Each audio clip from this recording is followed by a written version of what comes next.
চলি আইছি মইপাল মাছ বাজারে তরতাজা মাছ দেখানোর জন্য ভিডিওটা করতেছি। আসলে ভালো লাগা ভালোবাসার মানুষগুলারে পাইলে মাঝে মাঝে ভিডিও করি। আজকে মইপাল বাজারে চলে আইছি বাজার করার জন্য, মাছ কেনার জন্য। মাছটা ধরে দেখতেছি মাছ কেমন আছে।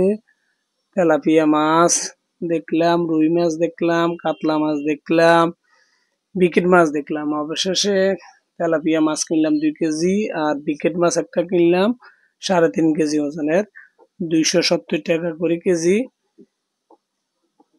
বিকেট মাছটা নিছি 950 টাকা আছে দাম। আর তেলাপিয়া কিনছি 2 কেজি 150 টাকা করে, মিডিয়াম সাইজের, 300 টাকা দিই। তেলাপিয়া মাছ কাটানোর জন্য দিছি, তেলাপিয়া মাছ 2 কেজি কাটানো 50 টাকা।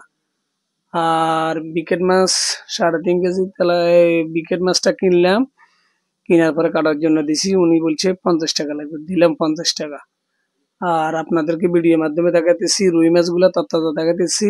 আর কিছু মাছ মিগেল মাছ আর ইন্দোনেশিয়া মাছ, ছোট ছোট মাছ আর পাঙ্গাস মাছও দেখা গেছে।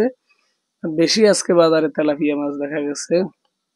আর কিছু বাইলা মাছ দেখছি, বিকেট মাছ দেখছি, এটা আপনাদেরকে ভিডিও আকারে দেখাতেছি। শিং মাছ, জাগুর মাছ, আর সুন্দর করে ভিডিওটা করছি। যদি ভিডিওটা ভালো লাগে আমাদের পাশে থাকবেন, আমাদেরকে লাইক কমেন্ট শেয়ার করবেন। আরো সুন্দর সুন্দর ভিডিওগুলো আমাদের দেখাতে পারি, আর আমাদের মাঝে থাকবে, আমাদেরকে সাপোর্ট করে যাবেন। এই বলে আজকে শেষ করলাম।